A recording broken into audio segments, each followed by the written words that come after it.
ये जुलाई का महीना धनु राशि वालों के लिए बेहद शुभ साबित होने वाला है। इस जुलाई के महीने में 9 के 9 ग्रह राशि को परिवर्तन करते चले जा रहे हैं।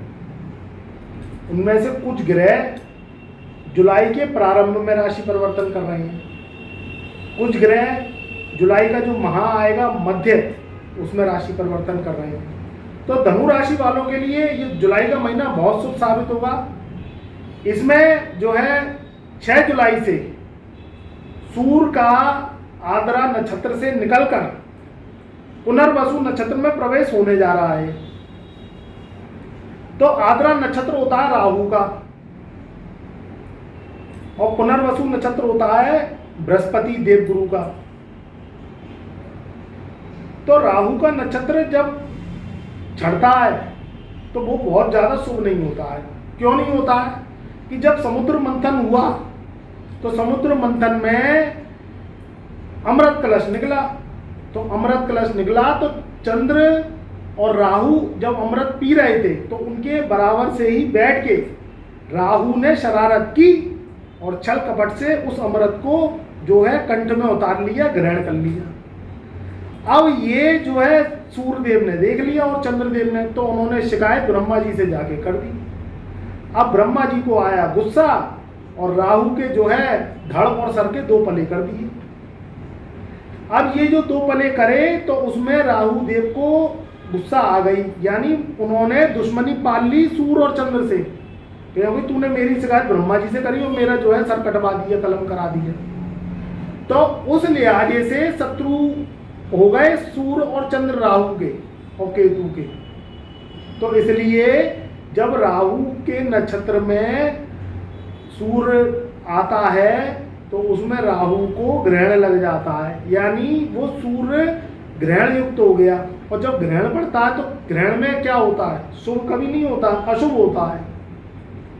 तो अब ये जो अशुभता है ये 6 जुलाई सन 2022 से खत्म होने जा रही है, क्योंकि सूर्यदेव आद्रा नक्षत्र से निकल के, देखिए जो नक्षत्र है वो कुंडली की जड़ है, ग्रहों की जड़ है। 27 नक्षत्र होते हैं।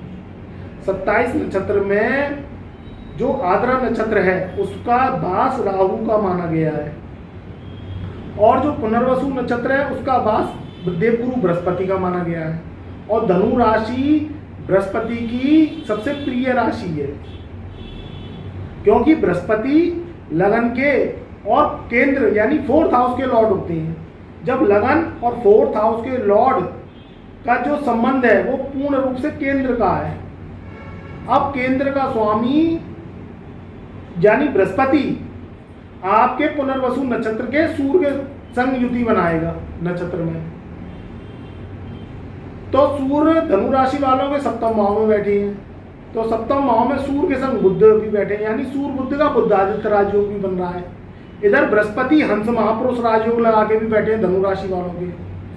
उधर केंद्र में बुध देव बैठे हुए हैं भद्र महाराजयोग लगा के। तो 3-3, 4-4 पावरफुल राजयोग बनना है। तो धनु राशि वालों के तो 5 उंगलियां घी में और 6ठा सर कड़ाई में है। आपको इन राजयोगों को एक्टिवेट करने के लिए प्रयास तेज कर देनी है, तो ये आपके जीवन में बुलंदियां चूम जाएंगी। ये मेरी बात लिख के रख लेना। जब राजयोग बनते हैं तो इंसान की मुकद्दर को बदल के जाती है। ऊपर वाले ने जब हमें भेजा तो सिस्टमेटिक ढंग से भेजा।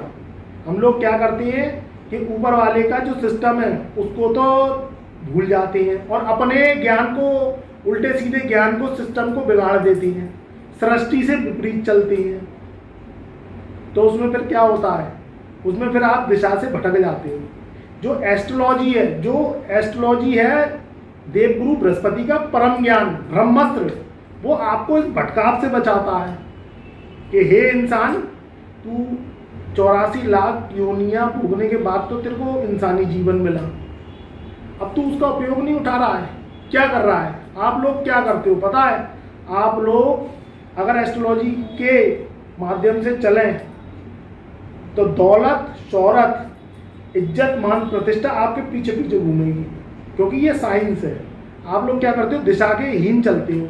अब दिशा के हीन चलोगे, आप कमाने वाले हो 1 लाख रुपए 2 लाख रुपए महीने का अर्निंग, और आप क्या कर रहे हो 10-15 हज़ार की नौकरी, और उसी में ही लगे रहे हो। बस घर में से जाते हो और रोटी ले गए और सब्जी ले गए, तो रोटियां तो आपकी वही रहती हैं हर दिन, सब्जी बदलती चली जाती है, और आप क्या है दूसरे के लिए कमाते हो, तो दूसरा तो पैसे वाला हो जाता है और आप लोग क्या होते हो, गरीब रह जाते हो। अरे भाई पत्रिका में चेक करवा तो लो कि आपके में नौकरी है कि नहीं है, व्यापार तो नहीं है। आप अगर छोटी पूंजी से व्यापार करेंगे और एस्ट्रोलॉजर ने बता दिया आपको कि आपके जीवन में व्यापार है, तो वो व्यापार आपको कुछ समय के बाद हजारों फिर लाखों रुपए की इनकम देने लगेगा, और नौकरी में आप क्या प्राप्त करोगे, क्या प्राप्त कर लोगे आप? 10-15-20 हज़ार रुपए की नौकरी। सरकारी नौकरियां तो वैसे इतना अभाव है, वो इतनी जल्दी मिलती नहीं है, उनमें तेल निकल जाता है आदमी का, और वो भी पत्रिका को चेक करके करवाओ कि सरकारी नौकरी है कि नहीं है। पता चला उसमें आप अपना समय खराब कर रहे हो, वो सरकारी जॉब है नहीं आपकी उसमें, तो क्या फायदा उससे? आपका नुकसान है, जिंदगी आपकी बह रही है, फिर आप फॉर्म भर भर के परेशान हो जाते हो, फिर प्राइवेट नौकरी के चक्कर लगाते हो। प्राइवेट नौकरी में 10-15 हज़ार रुपये मिल गए तो बहुत बड़ी बात है शुरुआत में, उसमें भी बहुत प्रेशर रहता है। तो भैया पहले पत्रिका तो चेक करवा लो कि क्या है क्या नहीं है उसमें। क्या आप जो है अंधी दौड़ में भग रहे हो, आंखें होते हुए भी अंधा बनना, ये आपका कसूर है। अब ये महाराज जो लग रहे हैं तो आप इसमें प्रयास तेज करिए। अगर ज़्यादा परेशानी है तो फिर पत्रिका का गुरुदेव से, एस्ट्रोलॉजर से आप जो है एनालिसिस कराइए, तो कम से कम मुसीबतों से तो बचोगे। क्या करोगे, ये गरीबी चाट जाएगी। गरीबी की जिंदगी बहुत बुरी होती है, और ग्रहों को समझना आपके बस की बात नहीं है। उसके लिए एक देवज्ञ से आपको जो है ज्ञान लेना पड़ेगा। आप जब स्कूल में पढ़ने गए तो स्कूल में पढ़ने गए, आपने ज्ञान लिया कि नहीं, वहाँ फीस दी कि नहीं दी? उसकी क्या गारंटी है कि पढ़ाई के बाद आपको नौकरी मिल जाएगी? आप डिग्रियां लेके डोलते फिरते हो, क्या होता है, धक्के खाते हो, क्योंकि आपको आंखें होते हुए भी आप लोग अंधे हो। इसलिए आप अपने नुकसान को बचाने के लिए किसी गुरु का सहारा लो। मैं नहीं कहता कि मेरा ही लो, मगर देवज्ञ वशिष्ठ किसी अच्छे एस्ट्रोलॉजर जो शोध करते हो उनका आपको ज्ञान लेना है। गुरु के ज्ञान बिना बुलंदियां संभव नहीं है। हम आपको ज्ञान बता रहे हैं फ्री में, आप इसे ही एक्टिवेट कर लो तो आपके जीवन में भला तो हो। मैं तो भलाई करने निकला हूं, ऊपर वाले ने मुझे भलाई करने के लिए भेजा है, मैं आपको बता रहा हूं फ्री में, तो आप मेरा ही ज्ञान ले लो। वीडियो को शेयर करो ज़्यादा से ज़्यादा, आपका भी भला हो रहा है, संग संग में आपके परिवार जो रिश्तेदार है उनका भी भला हो। अब ये जो सूर्य राशि को जो परिवर्तन कर रहा है नक्षत्र को, तो वह पुनर्वसु नक्षत्र में जा रहे हैं। अब पुनर्वसु नक्षत्र देवगुरु बृहस्पति का नक्षत्र है। देवगुरु बृहस्पति वैसे ही हंस महापुरुष राजयोग लगा के 4th हाउस में केंद्र राजयोग लगा के धनु राशि वालों पे बैठे हुए हैं, तो उसका बल मिलेगा। सूर्यदेव धनु राशि वालों के भाग्येश होते हैं, तो भाग्येश के सूर्यदेव और जब 7th हाउस में आएंगे तो आपको मान सम्मान, धन की प्राप्ति, सरकार से लाभ, व्यापार से लाभ, नौकरी से लाभ, कोई परीक्षा दे रहे हैं तो उसमें उन्नति के योग, उसमें लाभ, यानी आपके जीवन में तो चौतरफा लाभ है। अब इसका आप लाभ उठाइए। वैसे भी जो है, जो धनु राशि वाले हैं वो शनि की 7.5 से मुक्त हो गए। अब शनि जो है वक्री चाल 12 जुलाई से लेके आ रहे हैं, तो वो एक वक्र चाल है, छाया है, 7.5 तो खत्म हो गई उनकी, तो वक्र चाल है। ये भी जो है 17 जनवरी सन 2023 को जो है खत्म हो जाएगी। तो आपके तो बुलंदियां जो है कदम चूमेंगी, आप प्रयास तेज कर दीजिए। ये जो सूर्य है, ये सूर्य को जो है ग्रहों में परम राजा का खिताब दिया गया है। अगर आपके पिता हैं तो पिता को जो है राजा का जैसे घर में खिताब दिया जाता है, क्योंकि पिता सबसे बड़े होते हैं। हमारे परिवार में सबसे बड़े पिता होते हैं, तो ऐसे ही ग्रहों में सबसे बड़े जो है पिता भगवान सूर्यदेव। तो उसमें भी जो है आपको पिता की जब छाँव मिलती है तो आप कितना गुड फील करते हो। कहते हो कि नहीं कह रहे पिताजी बैठे हुए हैं, सब कर लेंगे, सब देख लेंगे, हमारे तो पिताजी बैठे हुए हैं, पापा कर लेंगे। कोई बात होती है घर में तो बच्चे क्या कहते हैं, पापा कर लेंगे, बैठे तो हैं, क्या दिक्कत है। तो यानी कंधे पे हाथ धरा होता है। तो पिता का साया हमारे जीवन में सबसे अमूल्य है, इसको समझो। और जो लोग पिता की बेइज्जती करते हैं, पिता का अपमान करते हैं, पिता से गाली गलौज करते हैं, वो कभी मुकद्दर से बुलंद नहीं हो सकते, क्योंकि उनको ग्रहण लगा होता है फिर सूर का। वो सूर से ग्रहण है, उनकी जो है अवहेलना करते हैं, उन्हें गाली गलौज करते हैं। तो आप लोग फिर क्या पैसे वाले बन जाओगे? और आप अगर गरीबी की ज़िंदगी जियोगे तो ये शनि की सजा है। शनि आपको जो है धो के फिर गरीबी की ज़िंदगी जो है पछाड़ देगा। अब आपको अमीर बनने के लिए पहले तो घर के रिश्तों को सही करना है, पिता का आदर्श करना है, पिता का सम्मान करना है। देखिए, सूर सत्ता का कारक है, सूर आत्मा का कारक है। सूर जो है अगर देखा जाए खनिज में, तो सूर जो है मूंगफली का कारक है। मूंगफली आती है, उसका कारक होता है सूर। सूर से अगर देखा जाए तो सूर से जितनी भी सरकारी नौकरियां होती हैं वो देखते हैं। सरकारी जो स्कीम्स होती हैं, जो लाभ होते हैं सरकार के, चाहे आप कोई फाइनेंस से संबंधित लाभ देख लीजिए, वो भी सूर के होते हैं। तो उसका कारक सूर होता है। जिन्हें मान सम्मान मिलता है, बार बार मान सम्मान मिलता है, राष्ट्रपति पुरस्कार मिलता है, प्रधानमंत्री से जो है कोई पुरस्कार मिल गया, तो वो भी सूर की कृपा है। और जिन्हें बार बार अपमान कर मिलता है, बार बार बेइज्जती होती है समाज में उनकी, तो वो सूर से कहीं ना कहीं ग्रहण लगा होता है उनका। तो सूर ग्रहों में राजा है। सूर से आपकी आत्मा को शांति मिलती है, आत्मा बुलंद होती है। अगर देखा जाए तो आत्मा का कारक है सूर। तो जब सूर बुलंद होगा तो आपकी जो आत्मा यानी आत्मसम्मान, उसकी वृद्धि होती है। तो जिसका आत्मसम्मान मजबूत है उसके पास सब कुछ है। पैसे वाला बनना है तो आपको अपनी वैल्यू बढ़ानी पड़ेगी। वैल्यू तब बढ़ेगी जब आप दूसरों का सम्मान करेंगे। दूसरों का अपमान करके कभी आप वैल्यूबल नहीं हो सकते। कलयुग का चरण लास्ट चरण है। इसमें आप अगर कहें तो बुराई नहीं जीतती है, इसमें अच्छाई जीतती है। कुछ समय के लिए बुरा इंसान अपने जीवन में ये कह सकता है कि मैं तो क्या कहते हैं किसी का नुकसान कर दिया, तो मैं तो भैया बड़ा अपने को सुकून महसूस कर रहा हूँ। मगर वो सुकून नहीं है, वो अपने पापों को इकट्ठे कर रहा है। तो इसमें फिर क्या है, फिर शनि इन्वॉल्वमेंट हो जाता है। और वो फिर क्या करता है, पहले तो पाप करवाता है और फिर काले पानी जैसी सजा देता है। तो इसलिए अगर लंबी रेस का घोड़ा बनना है तो इन ग्रहों का लाभ लेते चले जाओ। नशाखोरी से दूर रहो, सोहबतों से दूर रहो, विसंगतियों से दूर रहो। हमारा जो देश है, उस देश में हमें विकसित करने के लिए अपनी नॉलेज को बढ़ाना पड़ेगा। आज देखा है कि विदेशी लोग जो है कितने पैसे वाले होते चले जा रहे हैं। हमारा विदेश कितना जो है डेवलप है। तो वो क्यों डेवलप है? क्योंकि वो माइंड का प्रयोग करते हैं। वो अपने क्या है, कर्म को आगे बढ़ाते हैं। तो ऐसे ही आपको कर्मों को आगे बढ़ाना है, अपने देश से प्यार करना है। तो अगर आप ये करेंगे तो फिर ग्रहों की कृपा आने लगेगी आपको। अपने देश से प्यार करिए, अपने परिवार से प्यार करिए, घृणा और हीनता की भावना निकाल दीजिए, नेगेटिविटी को दूर करिए अपने से, स्वच्छता रखिए अपने शरीर की, अपने घर की, अपने देश की।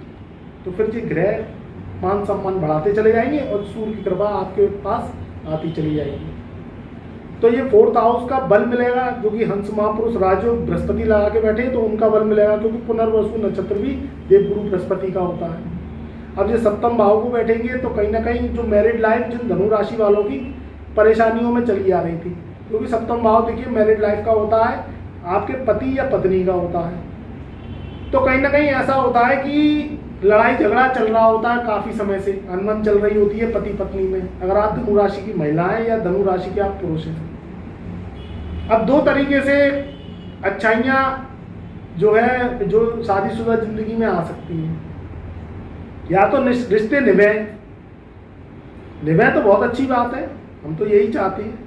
मगर अगर रिश्ते निभ नहीं रहे हैं और बार बार कलह की स्थिति बन रही है और लंबे समय तक बन रही है, तो फिर उनका तलाक हो, तो वो अपने अपने जीवन में कुछ कर सकें। क्योंकि अटकाव तो दूर हो, जिंदगी और रिश्ते बोझ नहीं होने चाहिए। तो उसके लिए सूर्य बुध का जो बुध आदित्य राजयोग है और पुनर्वसु नक्षत्र में जो सूर्य का प्रवेश है, ये क्या करेगा कि जो जिंदगी के रिश्ते शादी के बोझ बन गए थे और तलाक की नौबत आ गई थी और बरसों से कोर्ट कचहरी में घसट रहे थे, तो वो अब उनसे मुक्ति मिल जाएगी। क्योंकि जब वो रिश्ते चलने ही नहीं है तो क्या करोगे फिर उनमें, और कितने साल लड़ोगे मुकदमे। आधी जिंदगी में शादी हुई, बची हुई जिंदगी मुकदमे में चली गई, तो फिर क्या करोगे, खाक छानते रह जाओगे। तो अब क्या होगा, ये पुनर्वसु नक्षत्र में सूर, देखिए सूर अलगाववादी ग्रह है। सूर को जो सत्ता मिली हुई है वो राज्य सरकार की मिली हुई है, सरकारी काम कारोबार की मिली हुई है, आपके आत्मसम्मान की मिली हुई है।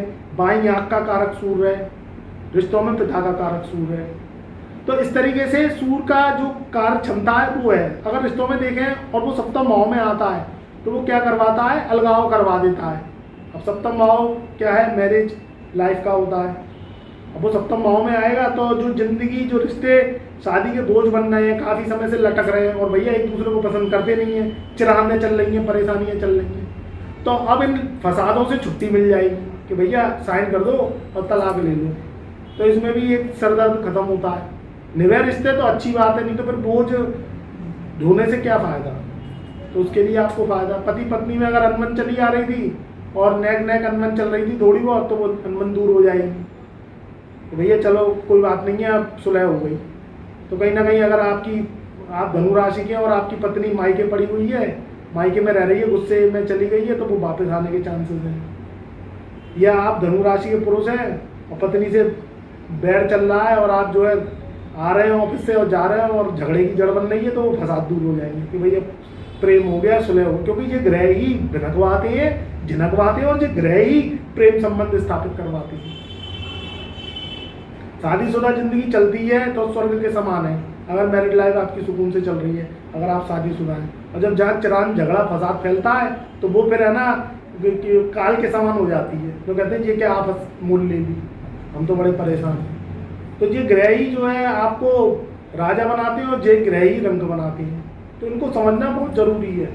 इंसान क्या है, मट्टी का पुतला है, इसमें जो सारे क्षमता है वो जो है 9 ग्रहों की है, उससे हमारा शरीर वर्क करता है। अब जो राजयोग बनते हैं या कोई नक्षत्र परिवर्तन किया किसी ग्रह ने, जैसे सूर्य ने अभी जो है राहु के नक्षत्र को छोड़ के 6 जुलाई से और आपके पुनर्वसु नक्षत्र को यानी बृहस्पति के नक्षत्र में चेंज हो गया, तो ये शुभता लाएंगे। अब इन शुभता और बढ़ाने के लिए आप जो है पत्रिका का एनालिसिस कराइए, एस्ट्रोलॉजर से, देवगुरु से, बेस्ट एस्ट्रोलॉजर से पत्रिका को पूरा जो है 16 कुंडलियों की चर्चा कराइए। तो इससे क्या है, लाभ की प्राप्ति आपको और होगी। मगर फिर भी ये जो है परिवर्तन की स्थिति है, ये आपके लिए जो है बहुत शुभ साबित होगी। तो इसका लाभ उठाइए, कर्मों के जरिए सही आप रखिए इन्हें, और जिंदगी में बुलंदी पाने के लिए सात्विक, शाकाहारी और प्राकृतिक के अनुरूप चलिए। तो मित्रों, ये था 6 जुलाई सन 2022 से सूर्य का आद्रा नक्षत्र से पुनर्वसु नक्षत्र में राशि परिवर्तन। तो मैं अपने कार्यक्रम को यहीं विराम देता हूं, फिर किसी नए टॉपिक, किसी नए महाराजयोग को लेकर आपके पास आऊंगा। तब तक के लिए खुश रहिए, आबाद रहिए, हंसते मुस्कुराते रहिए, परिवार से प्यार करते रहिए और बड़ों की दुआएं देते रहिए। नमस्कार।